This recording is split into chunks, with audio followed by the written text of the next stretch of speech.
Every year since 1989, the Library of Congress has selected 25 films to add to the National Film Registry. The criteria? The films must be culturally, historically, or aesthetically significant. Each week on You're Missing Out, we take a look at one of these films to try and get to the heart of why they were selected and why they still matter. This week, Tom Augustine joins us for the 1962 Western, Ride the High Country. Our guest today is a filmmaker and critic. Tom Augustine joins us today to talk about Ride the High Country. I guess I've never had to do this on my end before, so I'll just clarify. Tom Augustine, thank you so much for joining us. Thank you so much for having me, guys. It's been such a long time. Yeah, The two Toms are back in action. Back in action, man. We've had other mics on the show, so Tom's had to clarify, but this is the first time I need to make sure I'm clarifying who I'm talking to. It's like being back in school. I used to be Tom A, so we can go with that if you want. All right, we'll go with Tom A. Yeah, that'll work. That'll work. But then I'll get confused and I'll start calling Tom Lorenzo Tom B. I'll just try and do it in like alphabetical. It's fine. I'm always the second choice. It's okay. We used to just call you Lorenzo back in the day. That sounds about right. Yeah. I always like that. So yeah, Lorenzo's good. It fits my energy. Just real greaseball energy. So as you've acknowledged up top, Tom A, we've known each other a while. We all used to work together once upon a time, and Christ, now I don't want to 8 think years about ago. it. Yeah. Oh my God, is it really? Oh, that's crazy. Well, 8 years. Yeah, 8 years since that location opened. Yeah. So, God, what was it like? You left around a year after it opened? 2017, beginning of 2017? Yeah, I don't know. Yeah, mid 2017, and I always felt like I left too soon because I was just sort of finding my groove over there. It's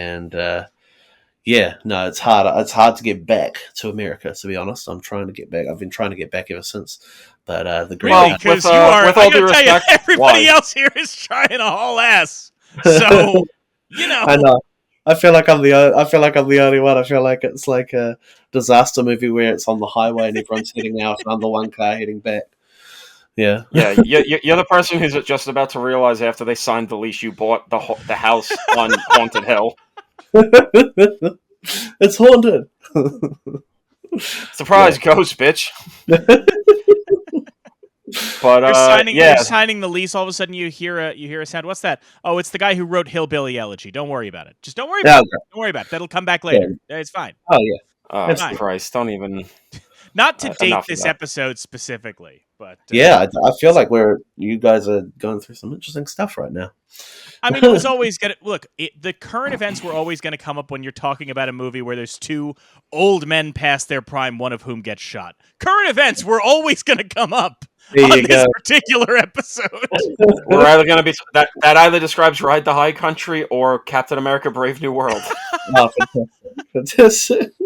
What we should have been doing, somebody should have gotten a hold of the first draft of that movie. We would have anticipated all of 2023 and 2024. Apparently, it's all in there because they just keep having to reshoot it. God bless. But we are here talking about Ride the High Country. So what I'd like to do first, because I know, Tom A, you are well-versed in film, and you're a big film enthusiast, but I'd love to get into kind of your personal history with not just Sam Peckinpah, but specifically like Westerns, and what your relationship is to the Western. Well, as you can probably gather, I'm not from America. I'm actually from... Oh, wait, quick. Oh, I'm sorry. Okay, so can we got to cancel the show then? Yeah, I didn't sorry. realize that was... Sorry, I snuck in there, man. This is a Kyle thing, to be honest. Very xenophobic. I'm from New Zealand, which is the other side of the world. But I grew up with American movies. That was like my main passion, my main source of inspiration. And then when the time came and I was able to, I jet set it over to America. I lived there for a while. I actually lived in Texas before I came to New York and met you guys. Worked at a cowboy boot store for a time, which was great. And all the while, I was just sort of educating myself on American film and American cinema. And the whole time, I was always just fascinated by westerns, and I've always really loved them. They've always been a real source of information, inspiration for me in all my work.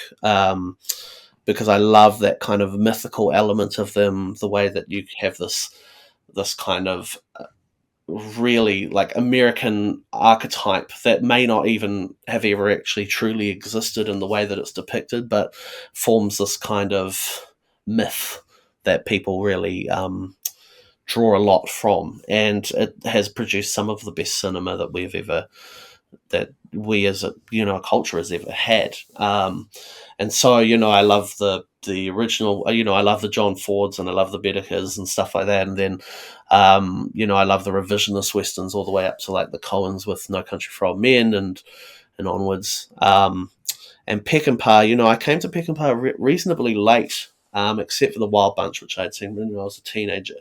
And at this point now, he's probably after John Ford, probably my favorite director of westerns. And I think a lot of it, the reason as a teenage boy you're drawn to Sam Peckinpah is that name, Bloody Sam, and that, it's going to be just like spectacular violence and danger and all that. But as I get older, I think it's actually the sentimental streak that you find in a lot of his work that doesn't get talked about a lot, but I find really, really like it's an important counterpoint to all that violence and all that kind of nihilism, is that he's actually like, he's got this kind of emotional layer underneath that I find really powerful. But I had never seen Ride the High Country. And then I watched it and I thought it was absolutely spectacular. And it really just fit like this amazing puzzle piece that just sort of clicked into place and felt like it explained a lot of what was to come later with Peckinpah. Love the guy. So you Yeah. said, so your first exposure to Peckinpah, Tommy, you said you saw The Wild Bunch when you were a teenager, right? Yeah. And a lot of it I think went over my head, like the kind of end of an era element of it. I wasn't really versed in it. I was there for the extensive bloodletting of the final sequence. So, And yeah. so Tom Lorenzo, how did? I mean, obviously, I know you've got a larger journey with this. Like, how did Sam Peckinpah specifically first come on your radar? What was your kind of Well, there? I mean, I think it was just pretty much like anybody that is, because much like Tom A, I love the westerns. I grew up, my dad showed me some of them, not all of them. He wasn't like a cinephile or anything, but he had stuff that he liked. And then the more you got into it with the advent of the internet and IMDb, where you could look up stuff and Netflix can deliver the DVDs to your house, I got more into them. And just the more you learned, Peckinpah was one of those names that always came up, and the Wild Bunch was the one that was always talked about. So, just get learning about it and just kind of like Tom A, just you watch it and there's at least with this one, there's enough of the shock value, just shoot 'em up stuff that on the surface keeps you entertained. And then just all the like kind of dudes rock stuff of just like the guys being got like just shithead guys, and you're just like, oh, this is like kind of a fun, cool hangout movie, but like it's a bloody western. This is fun. Yeah. And because honestly, for a while, a lot of his stuff wasn't like as readily available on like home media or streaming, so it kind of became a slow moving process getting more of his stuff down. But as it kind of worked out in the end, because you do need to get a little older and grow to really appreciate his stuff. It's not just, because as much, I feel like he gets painted so much as he's the guy who made Straw Dogs and Bring the Head of Alfredo Garcia. He's like this psychotic, nihilistic, just brutalist filmmaker with like hate running through every ounce of his being. And in many regards, yes, that is something you have to deal with a lot of his work, The Wild Bunch included. But it's when you start getting into those other movies that kind of don't really get talked about a lot. A Ballad of Cable Hogue, a Junior Bonner, or Pat Garrett and Billy the Kid, where there is this aching sentimentality, like melancholy of, yeah, like he never loses that sense of the world is shit and people are bad, but there's that sense of I wish it wasn't this way. I wish um all you can really wish for in this world is finding other people like yourself that are at least that being honest about who you are is the only real like true like honest thing in the world is just being true, which is kind of the thing that's like, I just had the Wild Bunch on. The ultimate point of that movie is those guys are absolute sleazebag shithead pieces of crap, but they're honest about who they are, and the Mexican government basically that they end up working for are all lying pieces of shit and pretend to be honorable, and they're not. So it's better to be the Wild Bunch than to be anybody else. And you just want to find your guys that when push comes to shove, when William Holden comes in and goes, let's go, you have three guys with you that just go, why not? And yeah, and it really is crazy how, like, because Ride the High Country was a later one for me too, once Warner Archive put out a Blu-ray of it, where it was just like, oh wow, he was like all of the thematic stuff that he chases in every movie after this is all here. I mean, even to the point, like, there's like, you don't even think it's gonna turn into this, but like halfway through the movie it kind of turns into Straw Dogs, and you're just like, oh wow. So even like his complicated weird feelings about romantic relationships and men's masculinity tied up in that, you just go, wow, this is quite literally the Rosetta Stone for one of the most important filmmakers of the 60s and 70s, and like one of the most important filmmakers for the most American genre there is, which is crazy to watch, like, in hindsight, especially with my journey of like seeing basically everything else, then going back to that and going, oh wow, he just hit the ground running basically. It's interesting, Tom, you mentioned, like, well, people, when they think of Sam Peckinpah, they think of that surface level, just like the blood and violence. My first introduction to the concept of Sam Peckinpah was not actually a Sam Peckinpah film at all. It was, if anybody is familiar with Monty Python's Flying Circus, did a sketch, which was Eric Idle talking about, he goes, well, Sam Peckinpah, the director of celebrated films of stark violence like, The Wild Bunch and Straw Dogs.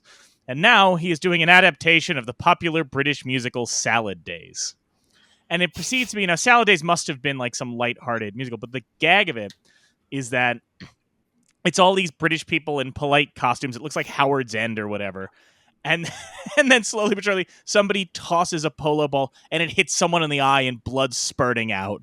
And another person has a serving dish and it flings and chops a woman's head off. And there's blood everywhere. And I think I saw that sketch when I must have been like, I don't know, 9 or 10 years old, right? So my idea of Sam Peckinpah was very much like, well, that's he's Quentin Tarantino, right? Like, that was kind of the, the way that we stereotyped Tarantino back. Well, actually, SNL did that sketch, Quentin Tarantino's Welcome Back, Kotter, which was the same premise, right? It was just an episode of Welcome Back, Kotter where they were getting massacred. I think the first Peckinpah I saw was not actually The Wild Bunch. I had known about The Wild Bunch. I'd heard about it, right? But, it was what it was. The first one I ever saw was Pat Garrett and Billy the Kid. Wow. Because it was, because I didn't see any Peckinpah until I was like in high school. And the first Peckinpah I saw was Pat Garrett and Billy the Kid because Bob Dylan's in it. Right? And that was kind of like, that's the odd little curio in that, is like, right, Bob Dylan's acting? What is that? Right? What's that going to be like? And I think I'm similar to Tom when Tom's talking about, like, I don't have the same affection for Peckinpah as Tom does, right? I think the thing is, I really love Pat Garrett and Billy the Kid, right? And I really love, it's a mess. The original cut, anyway, the cut that I saw was a mess, but there's such an obvious heart to it, right? And such an obvious yearning.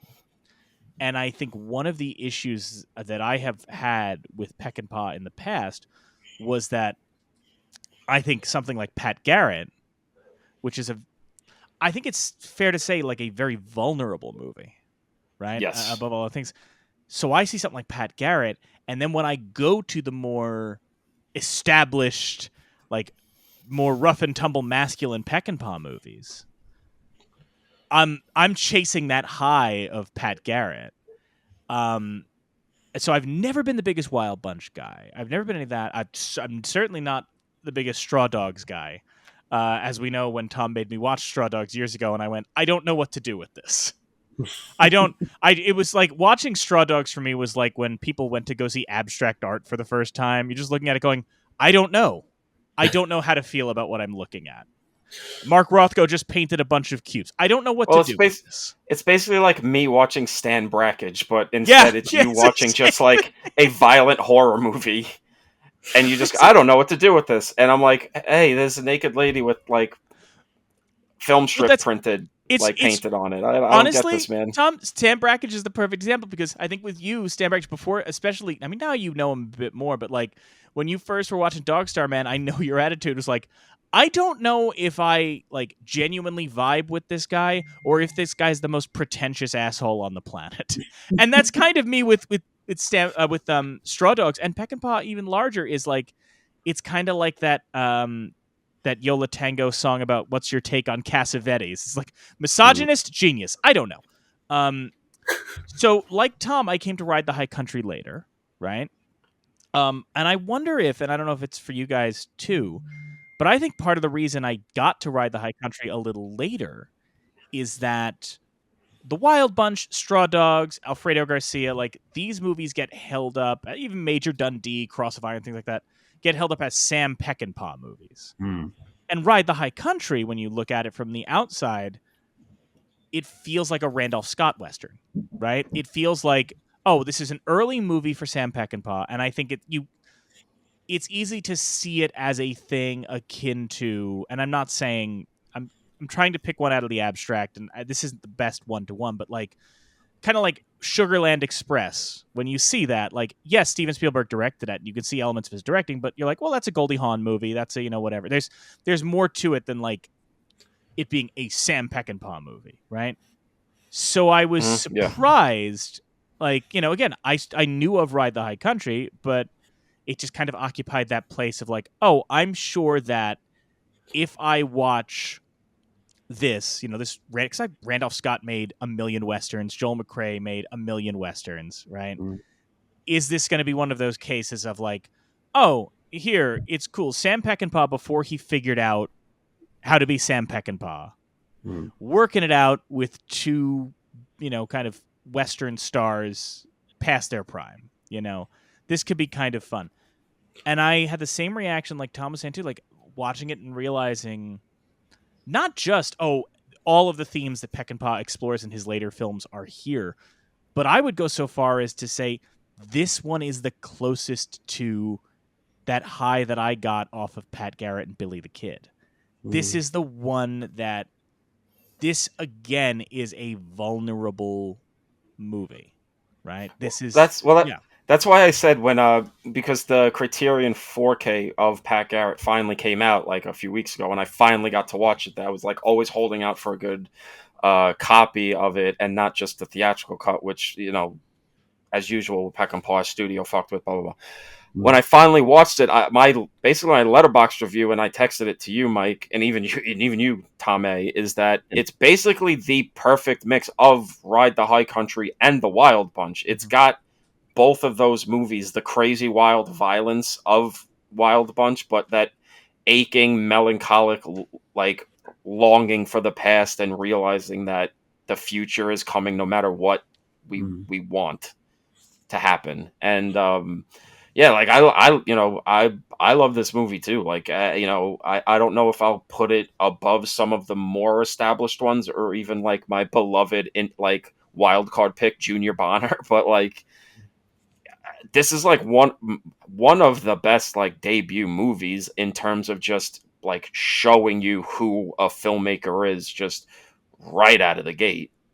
And he had a little detour before he got to the Wild Bunch and really became Bloody Sam. Major Dundee was a big flop because that was like a studio job, and he thought like, all right, that's what you do. You make the bigger movie, but I'll try, I can make it more my own, fighting with them, fighting with Heston, blah, blah, blah. That got cut down to shit, bombed, had to go back to TV, blah, blah, blah. And yeah, like, but right, like pretty much you just go through that filmography, boom. You're not really missing a beat at all. There's no weird outlier, except for like the Osterman weekend where he was too wet-brained to even make a coherent movie. Like, not being mean, but like that's straight up just like an unwatchable movie. And he died like not long after because he was just such a psychotically raging alcoholic that he couldn't even function anymore. But yeah.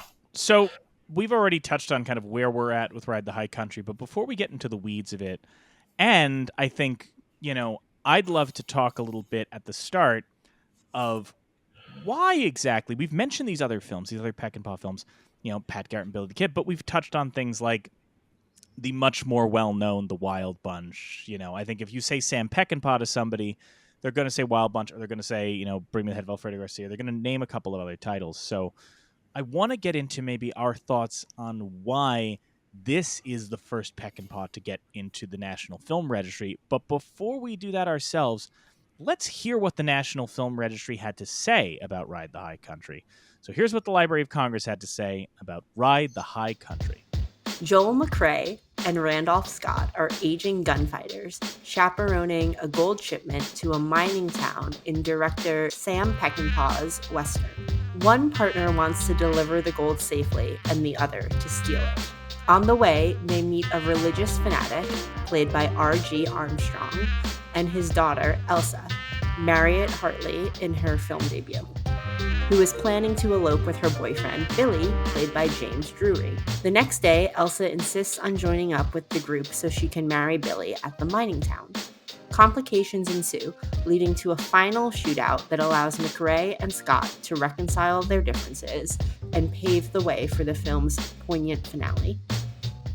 Okay, so I'm going to go on a limb and say that the key takeaway from that registry statement is go fuck yourself, actor Ron Starr. Even though he's kind of the third lead of this movie, do you notice they don't credit him at all? They go out of their way to mention R.G. Armstrong as the dad. They mention James Drury as the husband-to-be and all of that. But they, for some reason, they seemingly go out of their way to exclude his character from the synopsis at all. What is that about? I don't know. I guess like the movie, they're just trying to cuckold him for a bit and make him jealous until he comes riding back. I don't know. It's weird. I mean, these statements are always, there's always some element where you just go, why did you do this? Why did you do that? Like, I don't know. They're weird. By the way, Ron Starr, for anyone wondering, Ron Starr only has 3 acting credits total. He does Ride the High Country in 1962. He is 2 years prior. He is in GI Blues with Elvis Presley.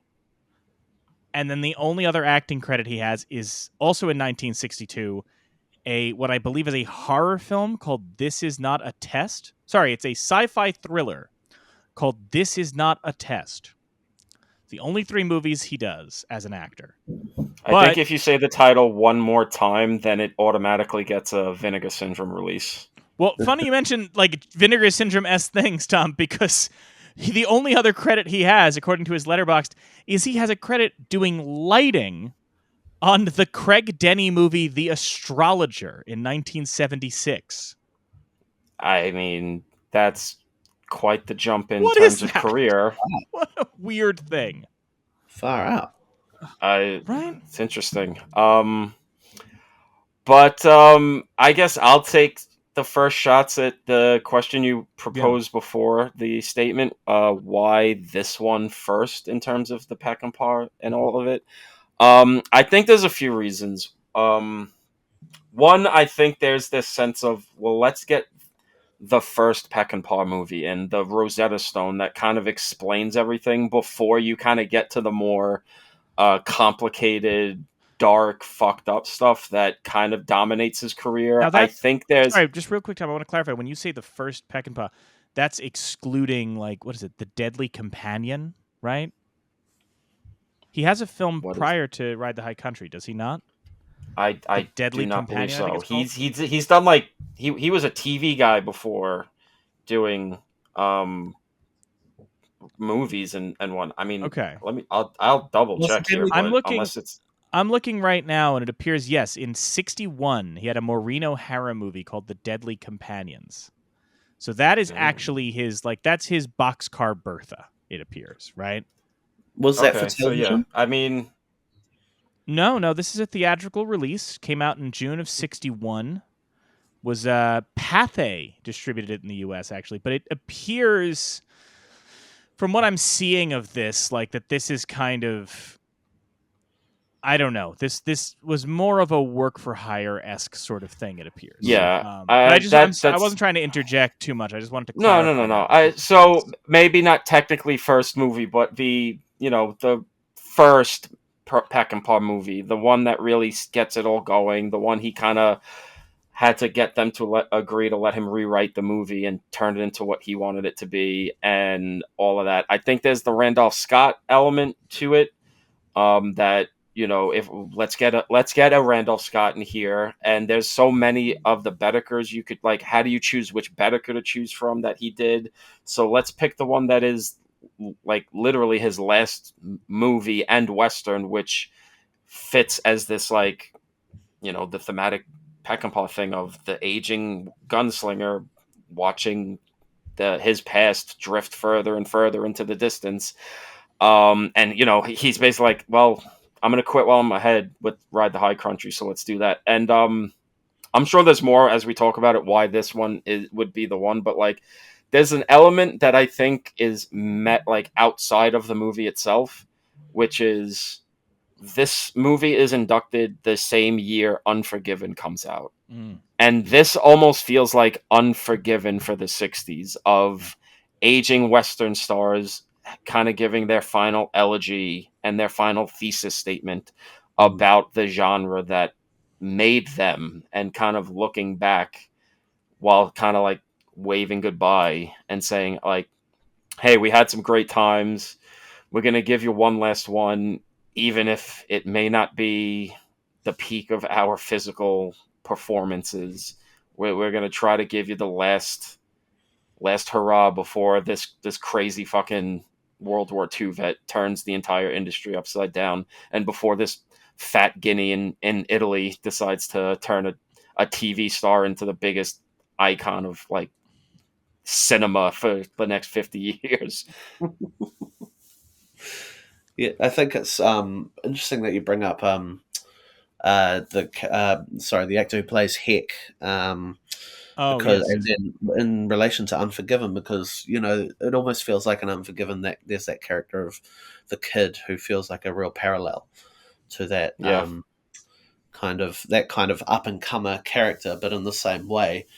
I mean, that actor who played the kid in Unforgiven also never really grew into the next star, I guess, in the way that Heck almost feels like he's being presented in Ride the High Country, like the future, the next step. In terms of its place in the registry, I think also there's, I guess, some elements of like the worm turning in terms of how we perceive Ride the High Country. I think I just saw recently there was a list of the greatest westerns released by, I think it was like IndieWire or something like that. And they placed Ride the High Country above the Wild Bunch, Pat Garrett, Alfredo Garcia, and all the rest. And so I don't know what you guys think. Maybe there's some element of like a reassessment of the importance of this one, which maybe it started with the inclusion on the registry, but it certainly feels like this film is coming into the fore, and becoming more of like this is a keystone of Peckinpah's work. It's not a curio. It's not like an interesting element to the beginning of his career. Maybe there's something to that. I'm also interested. I mean, I wonder if you guys might know a bit more about this.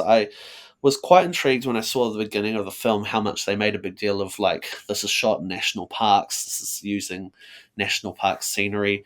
And I feel like I hadn't seen that as often in other westerns. Do you think there's some element of, like, okay, this is how preserving how these national parks used to look, and maybe that's part of the reason it would have been included in the registry? I I mean, there's think that definitely could. something to that for sure. I hadn't considered that, but I think that's a good point too. I mean, because I you know, we've been doing this long enough now. I think Tom and I can both speak to like what's, that there's a number of different considerations that go into these selections, right? They're sort of triangulating all the different things that they are preserving when they preserve these films. So I think that's a great point, especially because when we talk about the Western in general, how many of them we talk about like, well, they shot on location in these beautiful landscapes, right? The first season of our show, one of the first two Westerns to get in, one of them is The Searchers, which is all about those landscapes, and those remarkable landscapes. So I definitely think there's something to that. I also think, speaking about the type of people, right, that are doing these nominations, they don't all have the same taste, very obviously. I mean, the board has changed many times over these, but they don't all have the same taste. And talking about the estimation of Ride the High Country, I do wonder if, when you hear about the Wild Bunch, right, and you read the Wild Bunch being talked about, especially in like film writing from the 80s, 90s, like that era, they go so hard all the time to stress to you the shockingness of the violence of the Wild Bunch, right? They go out of their way to stress that to you. And I'm not saying that as anything negative toward the film, but it's kind of like, I think we're going to cover it later this season, but I think, I don't know about you guys, I'll only speak for myself, but like, I remember hearing so much before I ever saw Bonnie and Clyde, hearing so much about like, I mean, the shocking brutality of the ending, right? When they're getting shot, and then I watch it and I go, yeah, that's Sonny Corleone in the toll booth. Like I've seen this. I've seen people get lit up with squibs on screen. What are we doing? I still love that film, and I still appreciate the Wild Bunch, but I do kind of feel like there might also be a type of person who watches Ride the High Country and sees a bit of purity to it in terms of like, oh yeah, we were talking, and I'll say it for myself. Like I said, I'm not the biggest Peckinpah guy, right? I'm not, and it came up before. We did a Cassavetes film on the show, right? And I'm not the biggest Cassavetes guy, right? Doesn't mean I don't appreciate the films, but I do think like there are certain people who are huge Peckinpah fans and huge Cassavetes fans, really like when when the film is just distilled down. These films are like the epitome of like their shtick, right? Where they just want like a shot of Cassavetes espresso. And for me, I get a little bit like when I watch some of those, the more and more, Peckinpah, the Wild Bunch, the more and more like, this is Peckinpah stuff. There's a part of me that's kind of like, all right, and I got it. I get it. And that's why Pat Garrett felt so special. And that's kind of, I wonder if part of that's part of the Ride the High Country thing. It's what Peckinpah does well, but he hasn't gone that far where it's going to be a turnoff for some viewers. Well, yeah, listen, Peckinpah is a very, for the most part, abrasive filmmaker.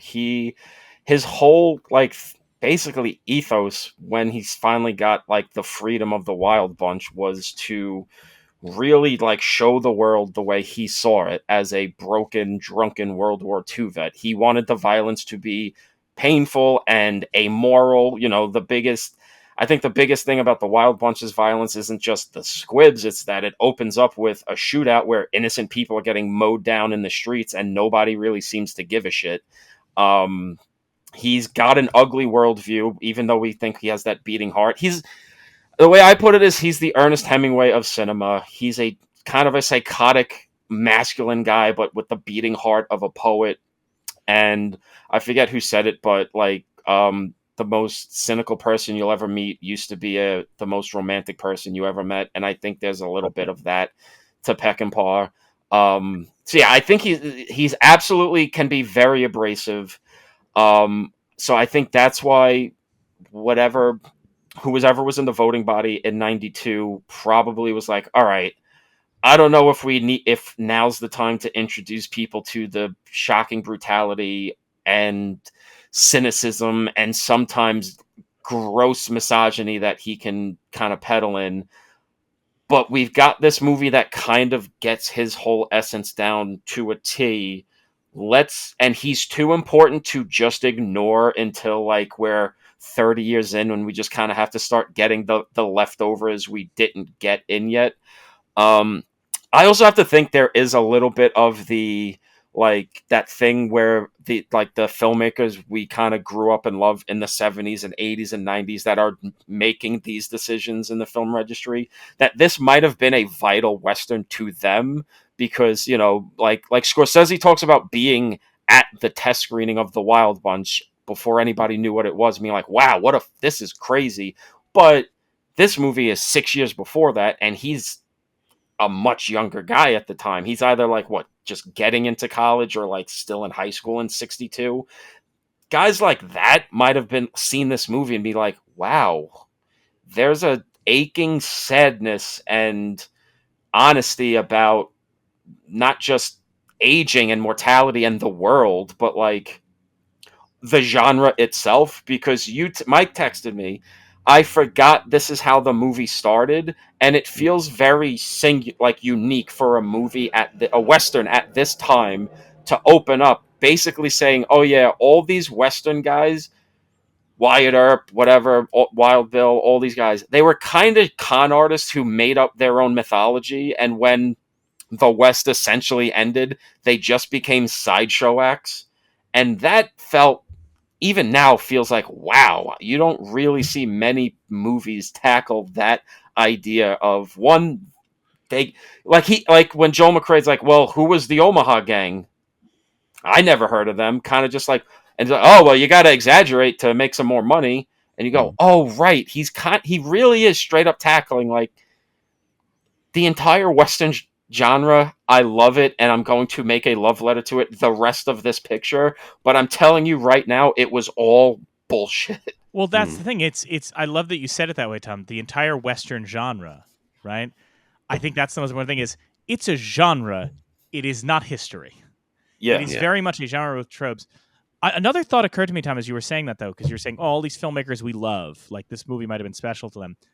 This might sound silly, but another thought that did just occur to me of why, especially an older generation, would be more endeared to Ride the High Country than The Wild Bunch is that Ride the High Country probably got played on television more. Because you can play Ride the High Country. And think about it that way, right? A lot of us like to talk about, like, when we grew up, movies we saw on cable, right? Yeah. And how a lot of our taste and a lot of the movies that we like are influenced by we saw it on cable a bunch, right? There's plenty of people, neither of us are one of them, but there's plenty of people who are endeared to the subpar movie Hocus Pocus because it was on TV a lot.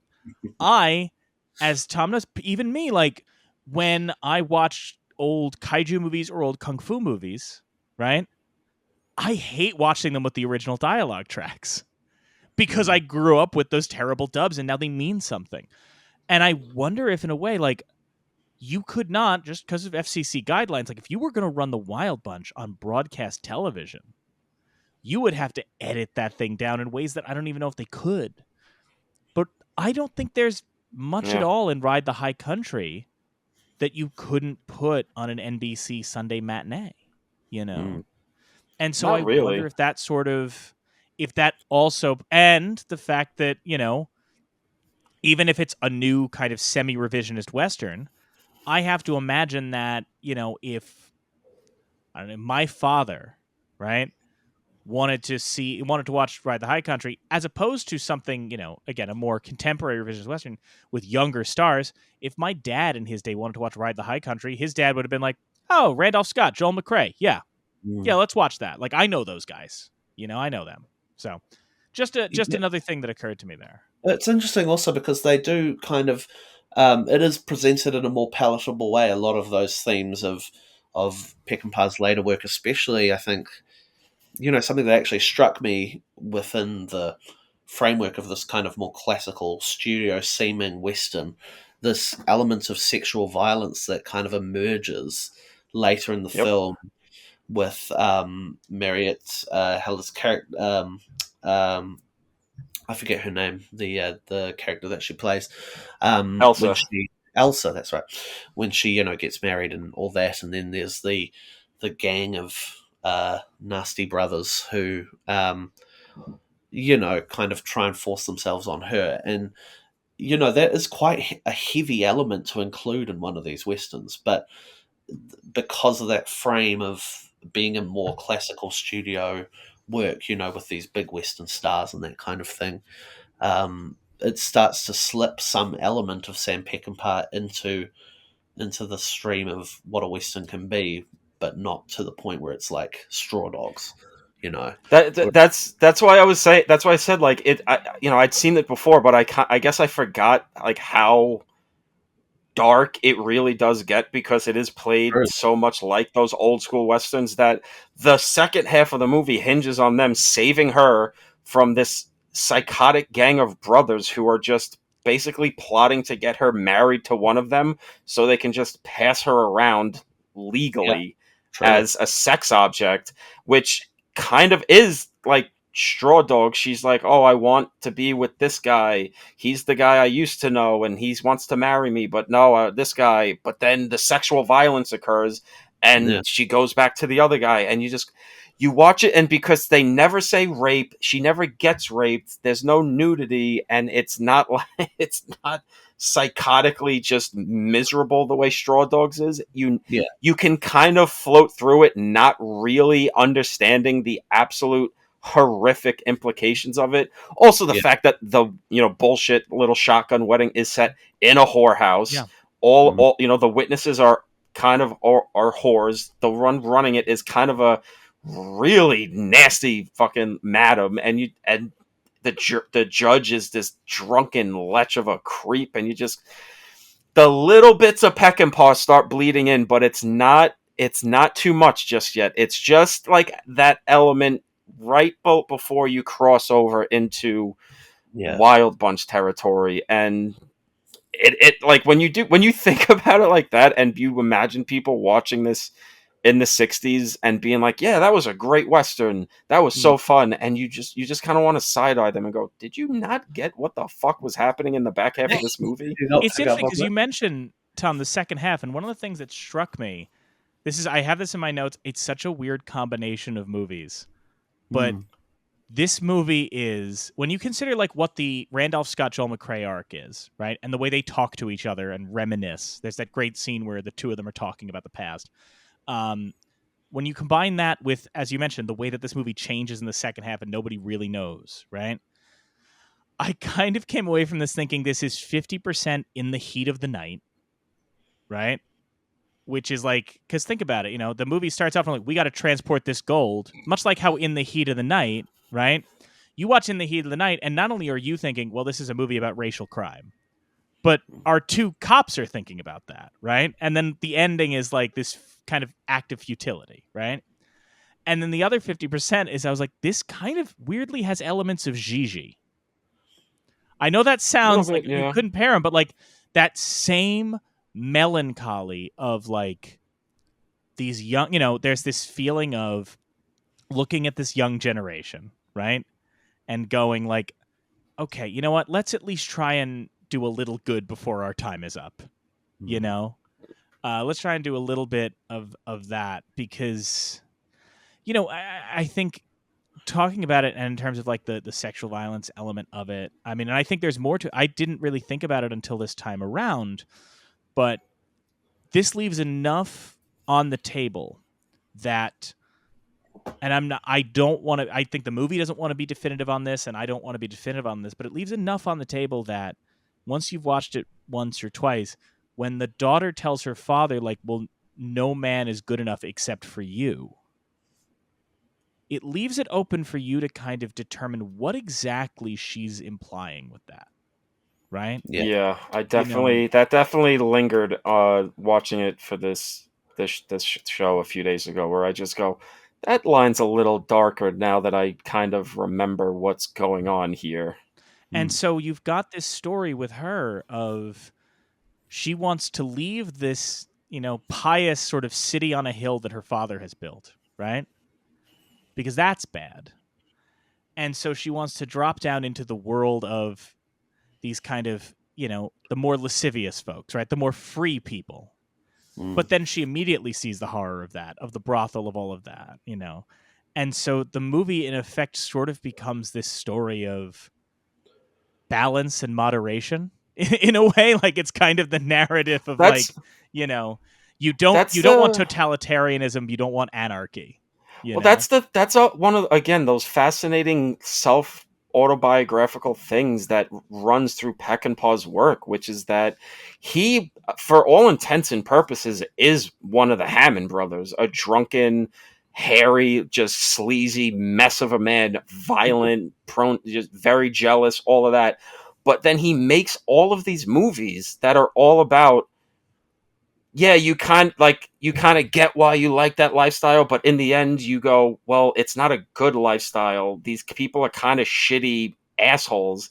It's kind of a thing in Pat Garrett and Billy the Kid. He's sympathetic to Billy, but he kind of goes out of his way to show you, like, oh yeah, Billy is the kind of guy who will just shoot you in the back, or like do the, all right, 10 steps then draw, but kind of just turn around and wait for you and just be like, well, fuck you, why would I follow the rules? Like, he's a guy that's very clearly, even here, at war with the animal inside of him, and trying to work through that in film. And for the most part, he always weirdly comes down on the side of, I know I'm the bad guy. I know the life that I lead is not good, but maybe in the movie I can change that. Even if in real life I know I'm just going to go down in flames, never being a quote unquote like noble like hero or whatever, especially for a guy who was a World War II vet. And like I said, his experiences seeing violence tinges every single thing he does. Like, it completely affects his worldview and makes him kind of the innovator of on-screen violence, because he's like, well, fuck, I saw what getting shot looks like. I know what this is. All this movie star crap of clutching your chest, spinning around, and falling is dumb. Like, why would I want to keep, like, perpetuating that myth? If I'm going to open up myself and lay myself bare, why would I let cinema get away with the same self-delusions that I'm not letting myself, at least on film, get away with, even if I can't get those demons out in real life? I don't know. That was a lot. And No, he was so. yeah. Oh no, totally. He was so self-immolating as well, and I think, there's this perception of him as this kind of cartoonish, woman-hating sort of figure. And like, I'm not saying that he was necessarily, a card-carrying feminist or anything like that, but his women in his films, they are victimized, but they are not. Rarely does he say, it's those characters' fault, and he does. It always comes back to that kind of toxic code of masculinity that all these men kind of have, this kind of swaggering bravado. And, like, one of my favorite characters in any Peckinpah film is Acela Vega in Bring Me the Head of Alfredo Garcia, who's just this incredibly complex woman character. And I think that's the same with Mariette Hartley in this film. She is an incredibly complex character in a lot of ways. There's a lot that we don't know about her. We don't know about her history. And, she is a victim of circumstance in a lot of ways, but she becomes this really, really fascinating character. It's not just, I mean, I guess there is, in the case of Straw Dogs, that character is not necessarily the most valuable depiction of a woman character. But I think in this film, it's complex in a way that I think is really noteworthy. Is really kind of, it gives yet another shade to this Peckinpah character, this kind of version of himself that he presented to the world through his films, as opposed to the kinds of stories we get of him offset, I suppose. it's I mean, one of the things that is kind of interesting, because we obviously, especially as time goes on, Peckinpah is known for sort of this. I don't know if you want to call it cynical or nihilistic view of humanity, right? There's that phrase that gets evoked a lot that he hates humanity, but he loves people, right? I Yeah. think one of the things that's so interesting about the way this movie ends, I mean, I kept thinking of, like, one of my notes I kept taking was, like, Joel McCrea is basically like a bodhisattva. Like, he's basically on his way to enlightenment throughout this. And I think that in the, this movie features two key points of what Peckinpah's ethos seems to be, and what not just Peckinpah but guys of his ilk seem to be, that prove that he's not a nihilist, right? That prove that it's not nihilism for him. One is the fact that with Joel McCrea's character, he has that line where he says, "I just want to enter my house clean," right? And so Yeah. it's not a matter of, it's not doing it for any kind of reason other than, like, I want to have a clear conscience. I want to, it doesn't matter how the systems work. It doesn't matter how anything. I want to make sure I enter my house clean, right? I think is a hugely important thing. And then the other element is I kept thinking about the ending of the film, right? Where it's Joel McCrea gets shot instead of Randolph Scott, right? Mhm. And Randolph Scott is the bad guy. Randolph Scott is the guy who's pissed off at the world, right? And, Yep. Listen, these guys have they have their reasons to be pissed off at the world, right? Randolph Scott is pissed off at the world, and he's very much a fuck you, got mine kind of thing. He's one of these guys who, and we've all known them, and I think we've all kind of been them at certain points, but he's one of these guys who takes the approach of, like, well, listen, I got to get mine, right? Like, other guys are taking shit. These big banks are taking shit. These, like, anytime you hear one of those people, those terminally online people who's like, hey, listen, man, I'm totally, I shoplift all the time because you know what? These companies, they have it insured. They have it built into their plan, right? I'm just like, that's the Randolph Scott character. And it's not a completely invalid point of view. But Joel McCrea's thing is he knows all of that. He knows all of that is true. He knows the system's broken. He knows it's all bullshit, right? He's taken, he used to be important and now he's taking jobs moving stuff for the bank. And I don't know if he loves moving stuff for the bank, but his attitude is like, but I want to enter my house clean, right? I don't care what these other people are doing. I don't care how low down and dirty other people feel they're allowed to get. Like, I want to try and be as honorable as I am. And so that ending of Joel McCrea getting shot, if you're a Randolph Scott, if you're a nihilist, if you're a nothing, none of this matters, you can look at Joel McCrea getting shot and go, well, this doesn't make any sense. This isn't fair. Life isn't fair.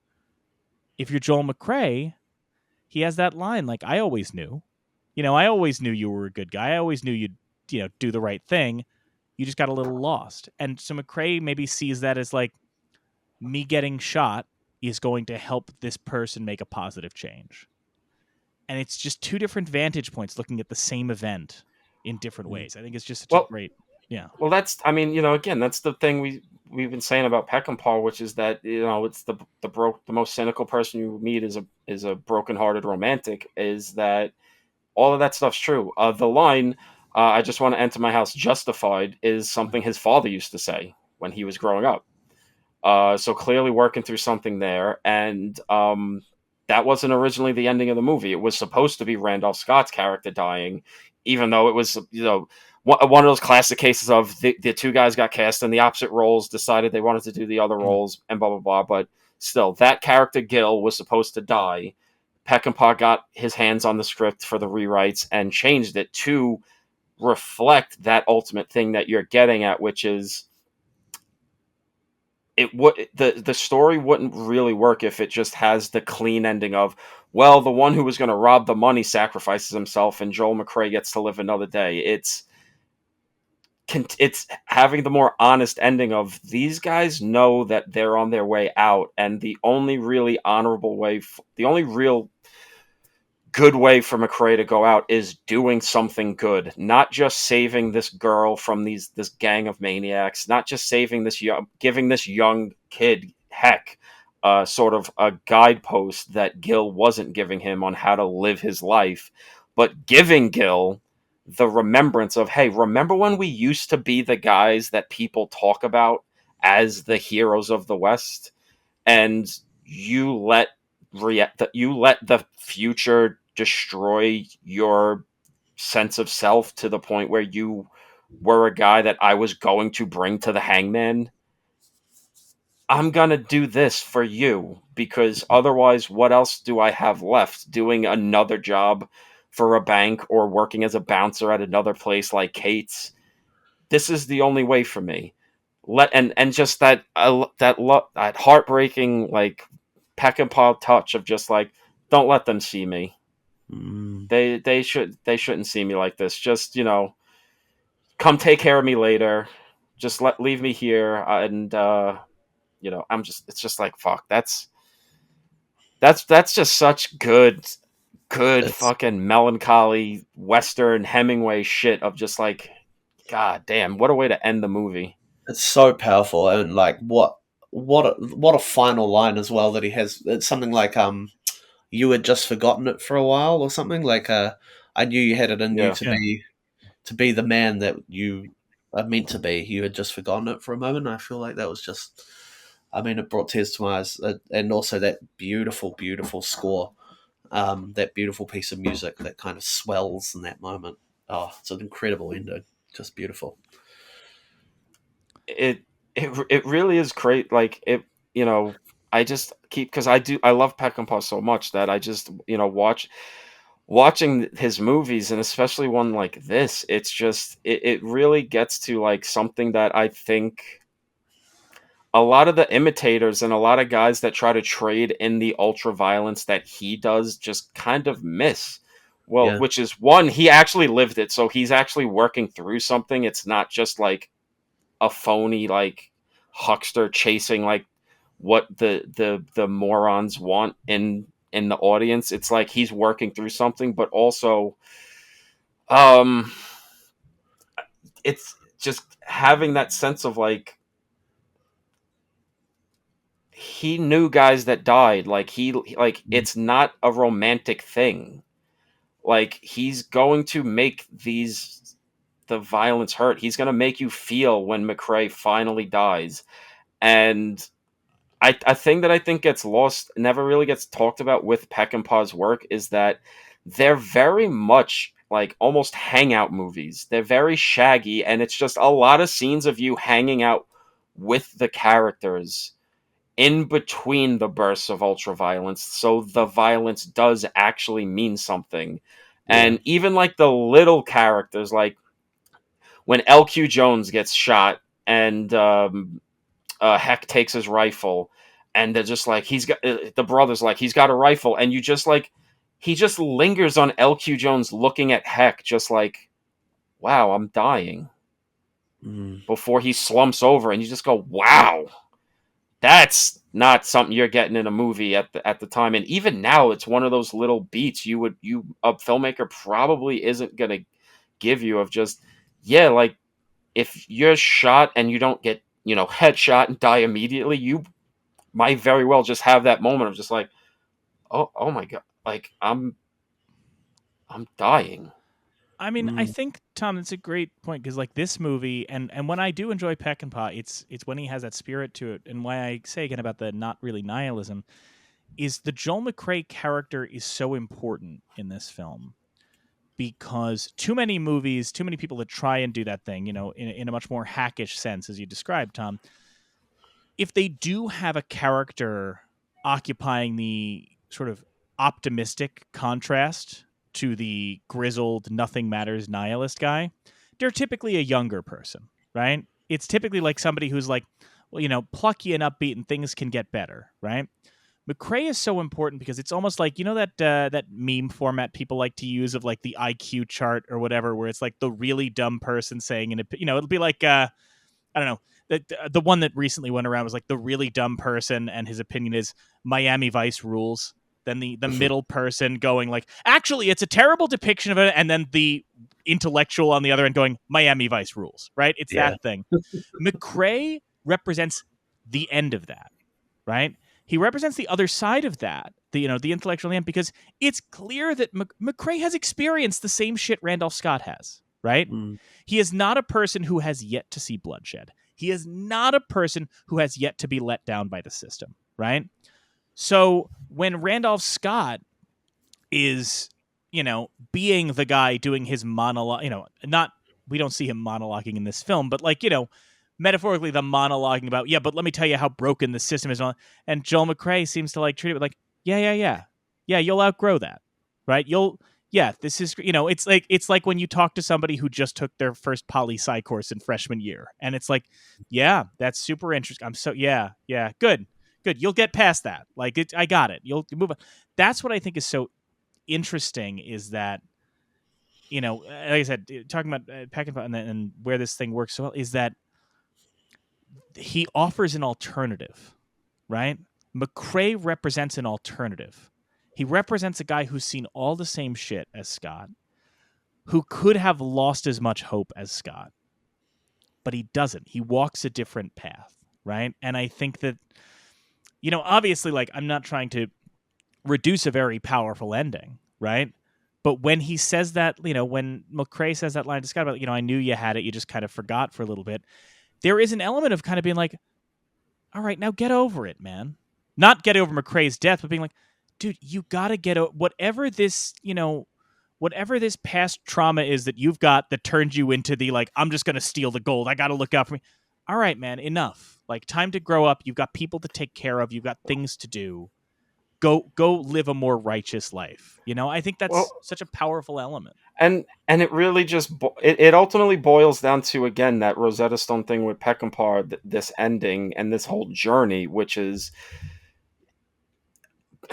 to paraphrase the great Omar Little, a man's gots to have a code. Like, that's the ultimate thing in Peckinpah's movies, is that the world may be crazy, but if you don't have a code, then you're just as crazy as the rest of the world, and you're just as bad, and you're making things worse. If me having a code means I have to die to save this girl or this boy and give you a chance at redemption, then that's fine, because I'd rather be that guy than be a guy who has to work at a sideshow hustling the yokels by using buckshot in my gun and whatever fake ass bullets he's given the customers, and looking for any score he can just to be a little more comfortable because of, like Mike said, whatever really ended up poisoning him from being the kind of hero people talk about. It's really just, at the end of the day, the world is crazy. There is no law. People are savages, but you don't have to be a savage if you choose not to be. It's an active choice every day. Because McCrea talks about, at one point, being the kind of young hotshot kid who got his ass kicked by an older, gunslinger, and realizing, like, he says, it's all about self-respect. That's all there is to it. That's all life is about. If I can't go to sleep at the end of the day, even if I got a hole in my boot, even if my clothes are falling apart, even if I have to work a shitty job for $20 a day, which was a lot back then, but whatever. If I can't go to sleep in this weird religious guy's barn with just an ounce of self-respect, then what am I even doing with myself? And, I was reading about, this film before we were talking, and I read about, it was introduced once by Sam Peckinpah's sister, and Sam Peckinpah's sister was saying the Joel McCrea character, you see so much of Sam Peckinpah's father in the Joel McCrea character. And if we were to consider the Randolph Scott character as kind of a extension of the Peckinpah nihilism, the extension of that Peckinpah kind of self-defeating kind of element, I mean, though that message that Joel McCrea gives him at the end of the film becomes even more powerful, even more resonant. This guy sort of retrofitting this conversation he maybe could never have had with his own father about about the way of living. And because, in everything you read about Peckinpah, he's so respected. He was a troublemaker, but he respected his mother and his father so deeply. And so this paragon of goodness that is the Joel McCrea character becomes incredibly powerful with that extra layer of context. And for as much as a maniac that he was on set and off with his drunken antics and almost bullying tactics while making the movie, people said he was very much like Ford with the way he would abuse people if they fucked up on the set and fire everybody. But that there's also that counterpoint, which is that he was an incredibly loyal guy. That if you were one of his guys, he was ride or die for you. You would be with him forever. I mean, we see a few of his go-to guys get their start in this movie. L.Q. Jones, one of the great of all time, Warren Oates is in this movie. Warren Oates. Love that guy. So you see that, it's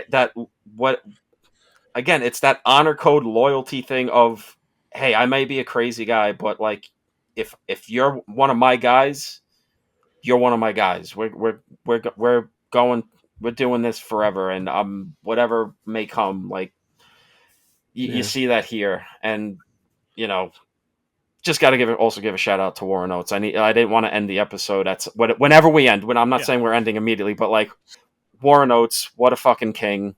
What Love a pleasure that guy. it was to see him show up in this. I was so stoked when he walked out of that tent in the mountains with a fucking crow on his shoulder. It's interesting though. Tom, you're talking about the idea of gotta have a code and things like that, right? I think this movie even tempers that in terms of we were talking about the father, right? The girl's father, R.G. Armstrong, and that is somebody who lives by a code, right? Yeah, that is somebody who certainly has a code, but you can't let a code cause misery, right? Yes. That's the other thing, and I only say that because you're talking about the respect that that Peckinpah had for his father finding its way into Joel McCrea's character, and I know I'm harping on the Joel McCrea character, but I think part of that is just because, in a weird way, it feels like, and I know this isn't a 1-to-1, but when Joel McCrea's character gets shot in this film and dies, in a way that even Peckinpah couldn't have anticipated, it almost represents the moment when the pure babyface Western hero dies, and all of the revisionist Westerns we get afterward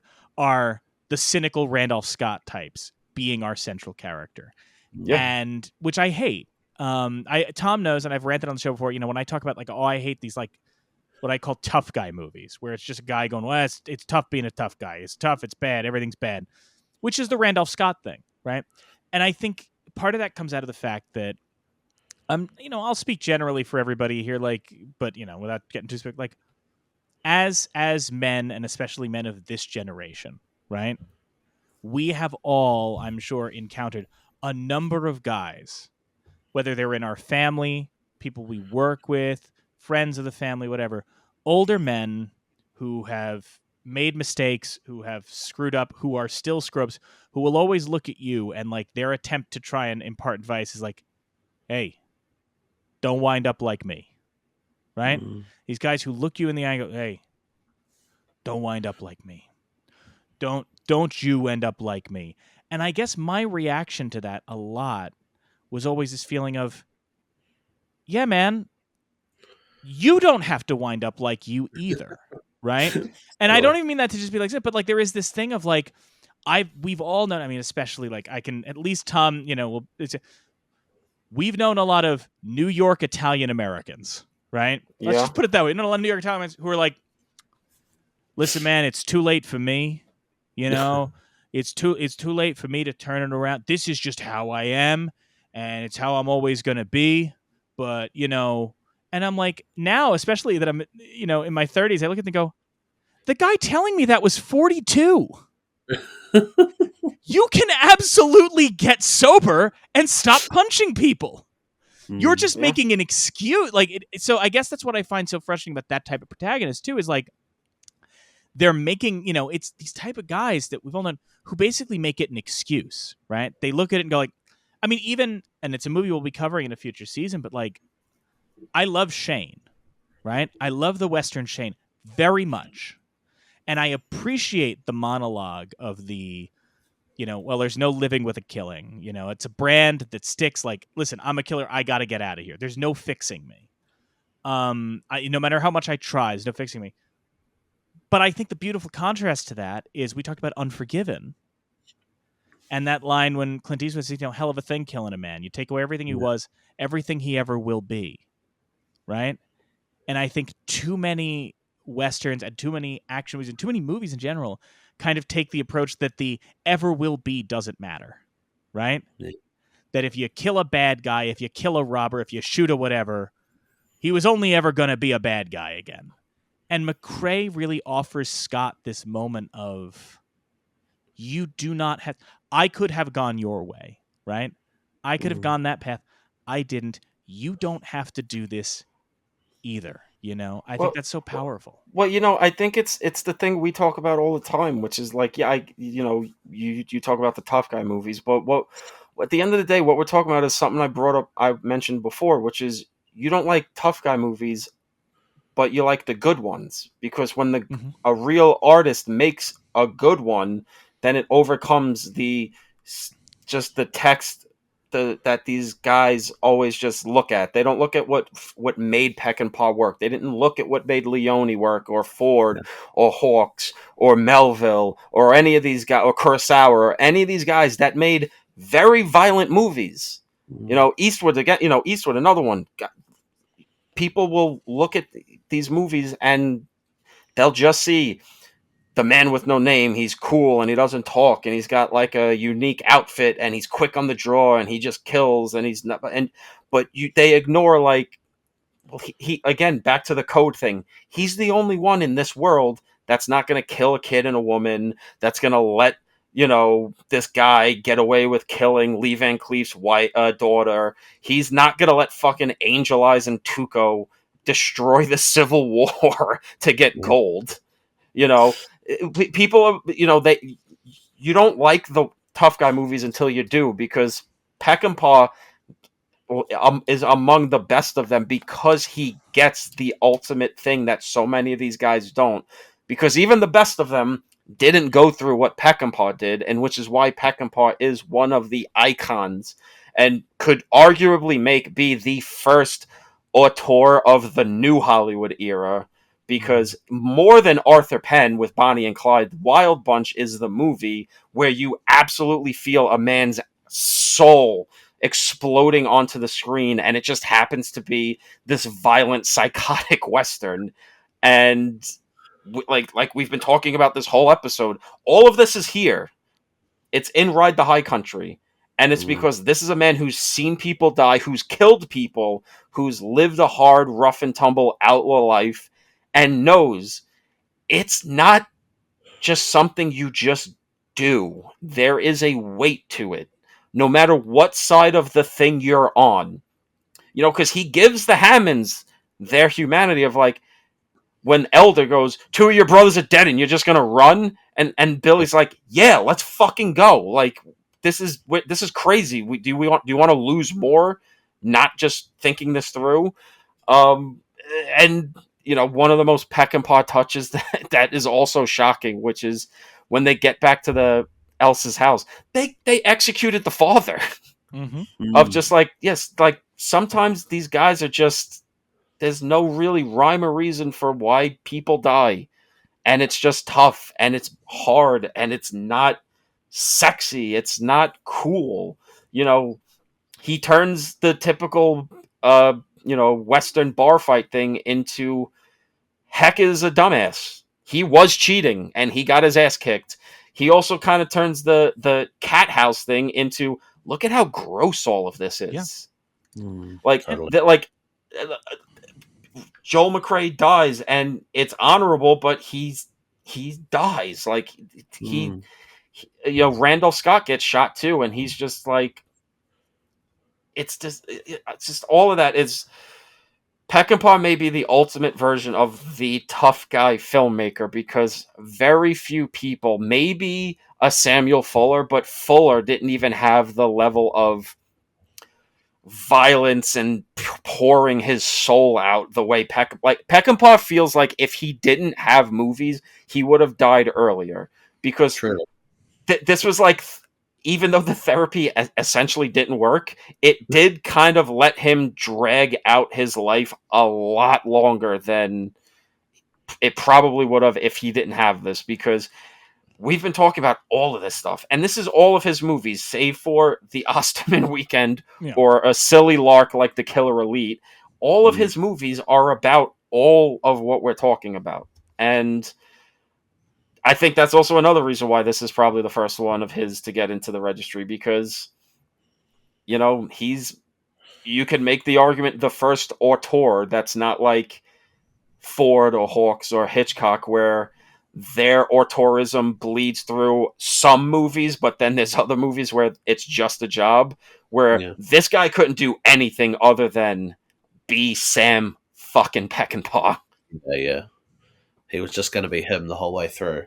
I mean, like, the scene in Pat Garrett where, you know, he hires that old ex-sheriff or something, and then he gets shot, and it's maybe my favourite scene in any Peckinpah, where he goes to die, and then they come and join him, and Knocking on Heaven's Door is playing. You know, that scene does not happen in some of these kind of pretenders to the throne who just see the glory and the violence, you know? Like, there's this haunted sadness to that scene, and to most of the work that Peckinpah put out. As you say, maybe not, say, The Killer Elite or something, but that, and it just gets bypassed so much of the time. People forget that kind of soulful sadness that can only come from someone who's actually lived the life. It comes from someone who has been about as close to an outlaw as there could be in that time, I suppose. Yeah, I mean, you know, Tom mentioned, like, well, I don't like tough guy movies until they're good. I think part of the element, too, is when I deride the quote-unquote tough guy movie, you know, and it's tough being a tough guy. It's the fact that there's a sense of self-pity to those type of movies. And for all my qualms with Peckinpah, like, not necessarily being my guy, right? There's not self-pity in his work, right? There's a sense of, whether it's Wild Bunch or Ride the High Country or any of them, there's a sense of, I don't want to say honor, but at least accountability. You know what I mean? That he never tries to make it that anybody's actions are entirely out of their control. You know what I mean? I mean, I guess you could say maybe Straw Dogs in one way or another is a weird thing. I can't think about Straw Dogs too much, or I just start to spiral. But you know, there's never a sense of, like, and I think that's when I talk about tough guy movies, you know, when I deride the tough guy movies, it's these movies that try and go out of a way to make an excuse for somebody being shitty.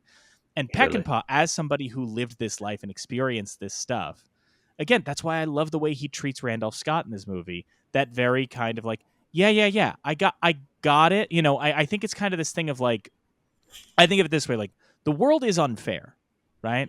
There's no denying the world is unfair. And if you're walking into Walmart and you see a mother and their child begging for food outside that Walmart, right?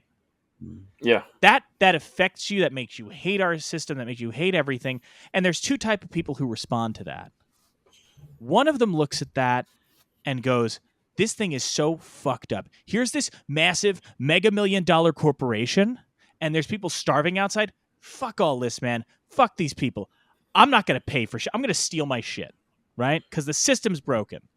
And there's the other type of person who sees the person starving outside the Walmart and walks in and goes, it sucks that person can't eat while the people who run this building are, you know, making millions. I'm going to buy that person some food. Right? And it doesn't always fix the system, right? It doesn't do anything like that, but it's the person who actually remembers the suffering, and the person who actually looks at that and goes like, I need to make a difference, right? It doesn't matter if I'm fighting against the tide.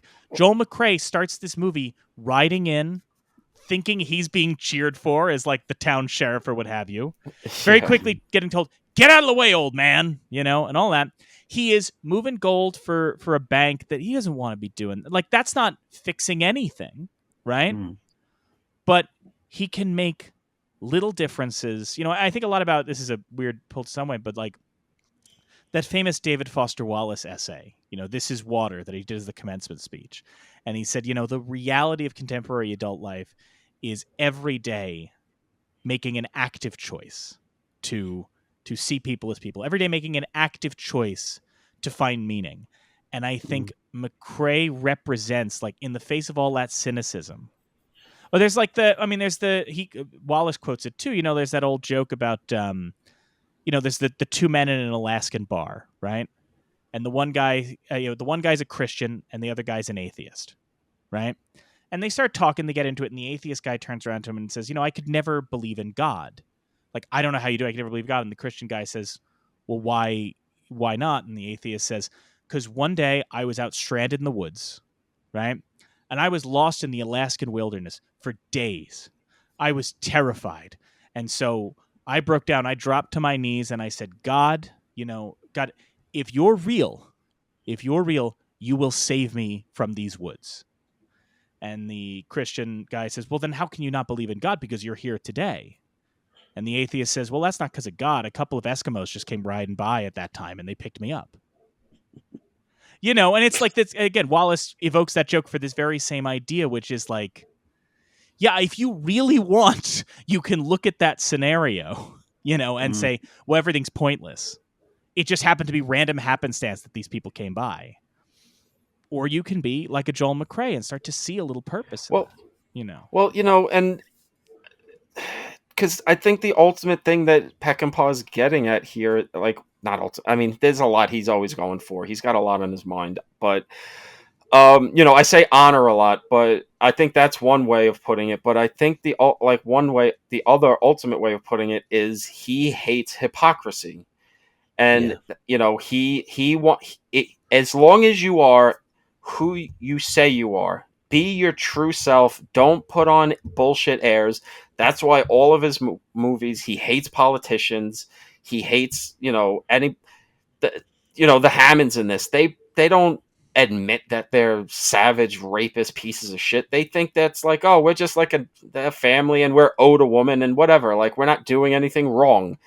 And, you know, like we keep harping on McCrea's final moments. His whole point was to get Randolph Scott to remember who he really was, to stop living this lie and living this like this selfish way of living. Like, you are this guy. We were partners once. I'm going to make you remember who you are, because I was going to shoot you before when I thought you were going to take that money. I felt it in my bones, but I didn't want to believe it. And he gives him that moment of like, you always fancied yourself quicker on the draw than me. Well, do you want to draw? Oh, well, that was the only chance you were going to get.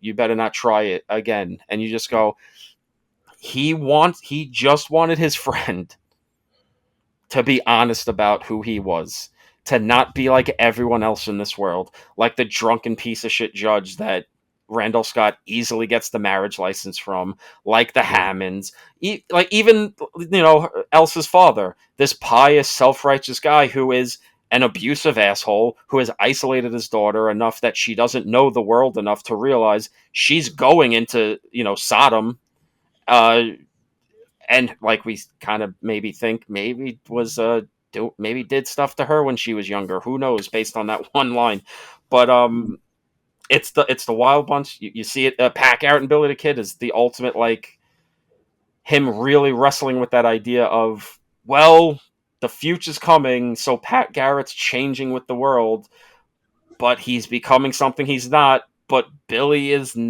not understanding what's coming, and that's going to lead him to death. But is that good? Like, that ultimate wrestling with your place in the world and just trying to be your truest self, which, like I said, for whatever, 10 minutes ago, that Peckinpah was never going to be anybody but Sam Peckinpah. And whatever flaws that man may have had, the ultimate virtue he saw in people was, can you be honest and true to yourself and be true to the world around you. Don't be a hypocrite. Don't be like everyone else in the world. Just be you, for better or worse, which is why like he can make a movie like The Wild Bunch or fucking Cross of Iron, like Mm. as long as you're just this is me, then he's got nothing but respect for you, even if you're a lowlife like all the characters in The Wild Bunch. Well, most of his characters, really. I mean, Yeah.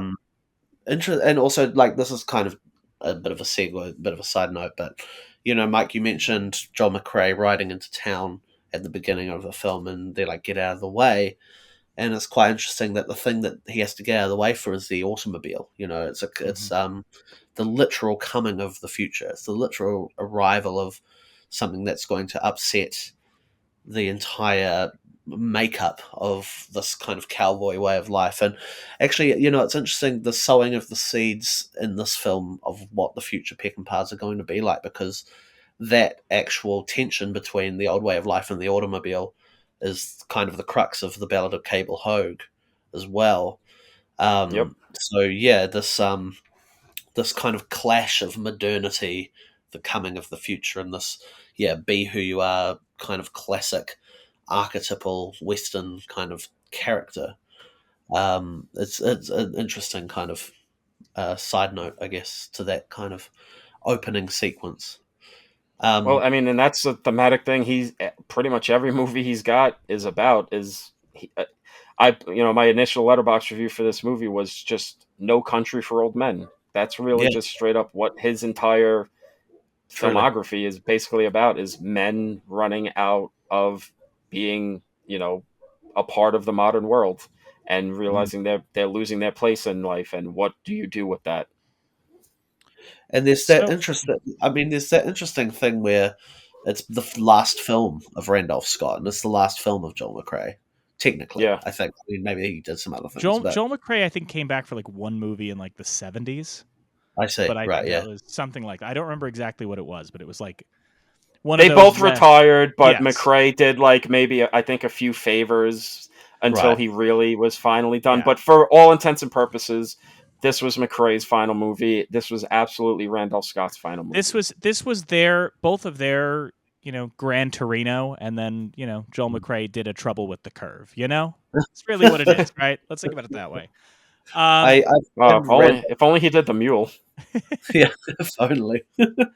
I find Randolph Scott so interesting in this film. I mean, I watched a few Whitaker films, The Tall T and Ride Lonesome, and in those films, he's almost not, he's almost more of a symbol than he is a fully formed human in those films. Like he is Yeah. this kind of straight backed, absolutely you can't ding him for anything kind of hero. He is just like this sole voice of goodness and amongst all the muck. And then, you get to this film and I was talking to Tom before we had this conversation about how it must have just been such a massive shock for people to see this new side of Randolph Scott, this kind of complex, complicated, almost ruined figure, and that Randolph Scott not only chose to this role to be his last, but actively encouraged Joel McCrea to switch characters with him at the beginning of the production. He wanted to muddy that perception of him that maybe came from those renowned westerns. It's so interesting. So Yeah, I mean, yeah. I really do wonder what it must have been like for people to see this movie because of Yeah, all that we were saying and all that you just said. Like Randall, it's a joke in Blazing Saddles. Oh, you do it for Randolph Scott, wouldn't you? Randolph Scott, as if he was like the ultimate beacon of like the clean cut Western hero, even more than absolutely. a John Wayne. Definitely more than Clint, because Clint's whole thing was being the like almost amoral hero of a Yeah, Western. That and for Randolph Scott to be the guy that's like, yeah, I'm gonna rob the bank and try to either convince my friend to help me or kill him. yeah, Um, must have been because truly like a shock. Yeah, must have been you know, almost like Henry Ford in Once Upon a Time in the West. Henry Fonda. Exactly. Henry I Fonda, mean, excuse me. Henry Fonda. I would love to see Henry Ford. Can I tell you, Tom? Henry Ford was pretty close to Henry Fonda in Once Upon a Time in the West, depending on what you. Well, Henry Ford wouldn't have done Once Upon a Time in the West because they shot in Spain, and that means there would have been too many brown people around him for his comfort. I'm coming for you, Ford. Henry Ford was a scumbag, is what we're saying. I'm coming for you, Ford. Do a quick Google, folks. Yeah. So but yes, Henry Fonda and Once Upon a Time in the West. This feels very similar to that. Like, oh wow, we're really muddying up this like icon of like goodness for a grand statement Western for guys who've made like their bones in iconic Westerns. So yeah, God, I love Westerns. So, me too, man. So winding Pew down. pew, Yosemite Sam.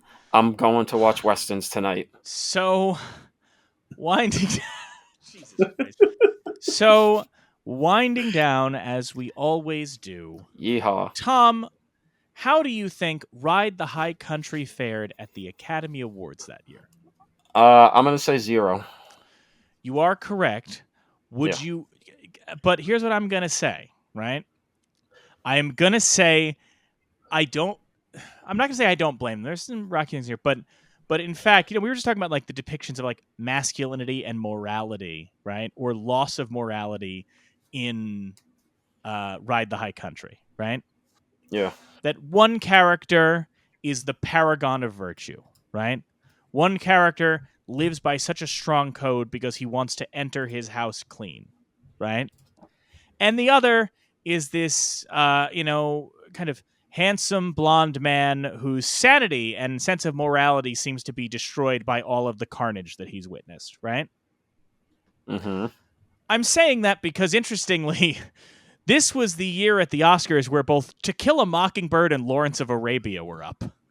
Okay. So again, real parallels there. This was the year. So yes, Ride the High Country, no Academy Award nominations. The Best Picture nominees that year were The Longest Day, The Music Man, Mutiny on the Bounty, To Kill a Mockingbird, and the winner, Lawrence of Arabia. So I just thought that was so interesting to think about the messages of both of those movies compared. All right, well, I knew the answer was going to be 0 because I knew this was essentially made as a B picture. It was, and on a double bill with a movie called The Tartars, right? It was basically paired up with like a few different things, like a sex comedy and shit like that. And when the studio realizes that people were skipping the A movie and just staying for Ride the High Country, they realized like, oh, wait a minute, we need to put more marketing into this movie because this is the movie that's got the juice. So kind of like flipping back to an earlier point of our discussion with people finding this on cable, this was definitely a movie a lot of people in that generation accidentally saw because they went to a double feature at a drive-in or just a theater in 42nd Street or whatnot and were just like, oh yeah, whatever, we got time to kill, and then just be like, wait a minute, what is the fuck is this? I mean, listen, I don't know if it can top, and again, I looked this up. I don't know if it can top The Tartars, a 1961 Italian Yugoslavian epic historical Technicolor film starring Victor Mature and Orson Welles, but maybe. I what had an read odd combination of words. So odd. I had read also that Ride the High Country was a huge hit in Europe and won an award at Cannes. Is that? Yes, yeah. Or was it Cannes or Berlin? Yes, I think it was like it played at Cannes, but it won like the the Belgian Film Critics Award, something. So they loved weird it over thing. there. Yeah. Well, they loved it over there. Sometimes the Europeans get it. They loved it over there. We certainly all loved it here on this show, and we loved having you on, Tom Augustine. Thank you so much for joining us. We really appreciate it. Just as like the way to end it feels like I probably should. This would have been a good way to start it, but just the circuitous way of getting Tom onto the show was him watching Ride the High Country and being like, bro, this movie was fucking great. And I'm just like, yeah, I know, right? And then like he liked my picture of the announcement of Pat Garrett and Billy the Kid coming onto the Criterion. And then I was just like, well, bro, you know what? we got Ride the High Country coming up. Do you want to just come on the show and talk about it? And he's just like, fuck yeah, let's do it. So just, Sam Peckinpah, he brings people together before they go down in a blaze of glory. It's So been an absolute pleasure, guys. Thank you so much for having me on. I really, really appreciate it. And I'm so happy to, see you guys' beautiful faces again after all this time. well, I know. before you go down in that affirmation blaze of glory, Tom, this is your opportunity. We want you to, throw out some plugs. What do you want folks checking out? Do you want folks following you anywhere? What do you want? Oh, well, yeah, you can follow me on Twitter, Tom_Augustine. I write weekly reviews. It's a New Zealand URL, View Magazine, New Zealand. If you look that up on Google, you'll probably find me. Yeah, I mean, I make short films every now and again. I'm going to make one later this year, so keep an eye out for that as well. Yeah, one of the first things me and Tom did basically outside of Alamo working stuff was we had a writer group where we would just give notes on each other's stuff. And I can't remember all the details. I'm sorry for that, but I do remember the script you were like giving us like to read and all that was a very Western, if not just a straight out Western. It's a straight out short. Western, man. And the new one I'm on, yeah, straight out Western too. So I read it too. Very good. Oh, I appreciate that, man. Thank you. Well, folks, keep an eye out for that. Tom A., thank you so much for joining us, and we hope to have you back. Everybody else, stick around. We'll be right back with our picks for the National Film Registry. The National Film Registry isn't some fixed object, frozen in time. It's always growing, adding new titles every year. These annual selections are made by the National Film Preservation Board, with members like Martin Scorsese, Alfre Woodard, and Leonard Maltin, and representatives from organizations like the Academy, the DGA, and the AFI coming together to debate and decide. But they don't just pull titles out of thin air. They pull from the public, people like you and us, who can submit their nominations for the registry in a form on the Library of Congress's website. What we do, at the end of each episode, is have Mike and Tom pick films not yet in the registry that they feel should be, inspired by that day's topic. At the end of each season, those films will be formally submitted to the National Film Registry for consideration, on behalf of You're Missing Out. Here are today's picks. Okay, so with my pick today, I'm not really going anything crazy. I'm really just going with a real easy layup double feature that is just so obvious. I talked about it a lot in the episode. It's a Sam Peckinpah movie. I'm going with Pat Garrett and Billy the Kid. Having watched it recently because the Criterion 4K came out, and also just, as a Peckinpah fan and then as preparation for this episode, wanted to watch it. It might be my favorite Peckinpah movie at this point. I love it. I think it's essentially getting at everything he's interested in kind of the perfect package.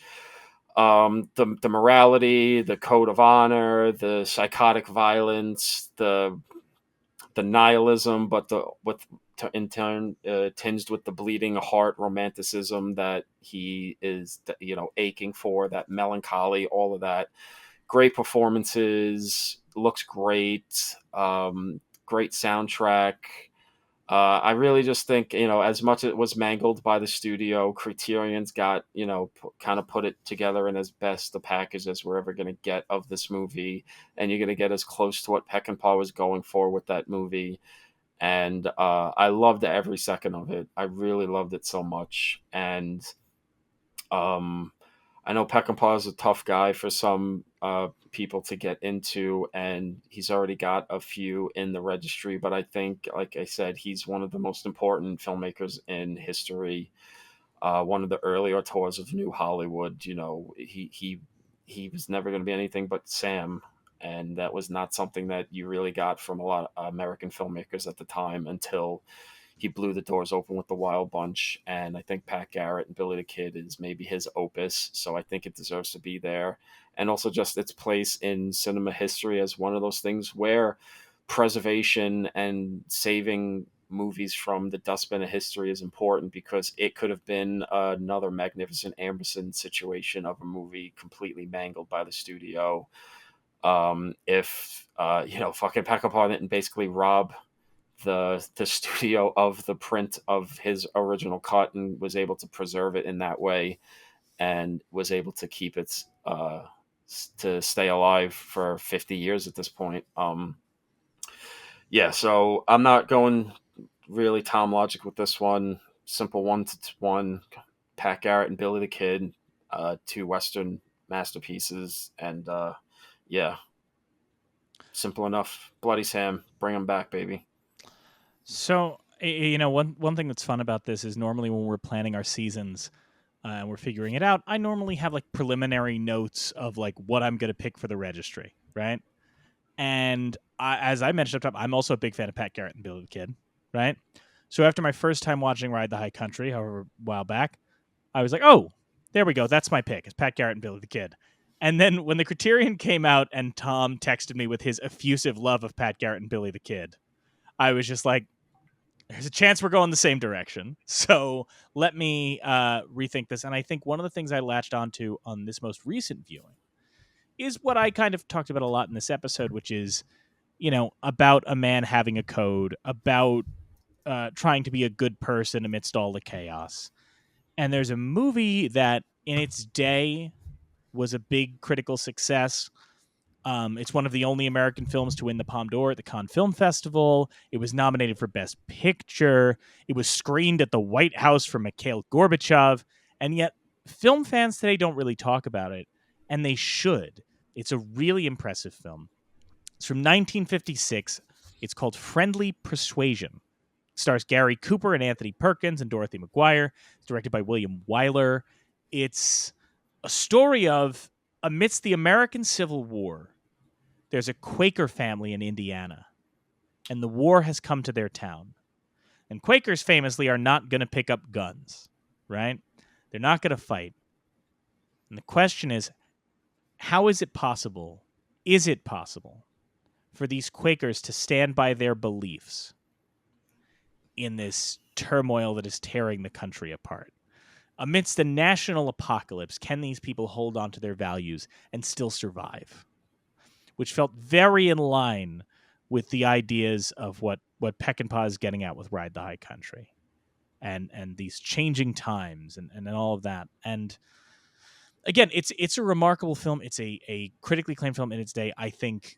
I hope that the listenership we have here checks it out. It's worth checking out, and it is just a landmark film for so many reasons. And again, immortalized for the fact that it was screened for Gorbachev at the White House as a way to say, like, we don't have to go to war. There's alternative ways to get along. I think Friendly Persuasion is a great work, and I think it absolutely deserves a place in the National Film Registry. So my pick is 1956's Friendly Persuasion. Next week, bust out your best beret and a pistol, too. Tom and I are taking a look at 1967's Bonnie and Clyde. You're Missing Out is a production of Neon Night Media. It's hosted by Mike Natali and Tom Lorenzo. The show is produced by Kyle Lampard and edited by Mike Natali and Kyle Lampard. More information about our hosts and guests are in the show notes. Thank you to Amanda Rush for our social media, and all of you for checking us out. If you're listening right now or want to take the show on the go, every episode is available as an audio podcast. Follow You're Missing Out on Spotify, Apple Podcasts, or wherever you get your podcasts. If you like what you hear, please leave a review and a rating. It helps folks find the show.